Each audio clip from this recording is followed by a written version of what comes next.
How to clear all notifications at once on the Samsung Galaxy S25, S25 Plus, Edge or Ultra.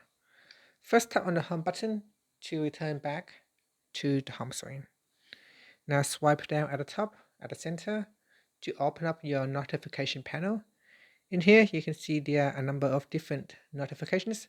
Sometimes you may get hundreds of them. So if you have a lot of notifications displaying in your notifications panels, instead of swiping across to clear them one by one, you can go down and tap on the clear button down here.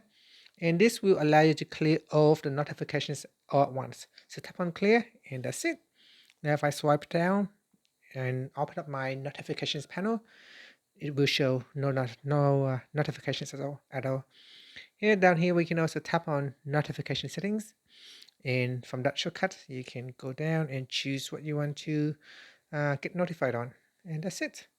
Thank you for watching this video. If you find it helpful, please like and subscribe to my channel for more videos.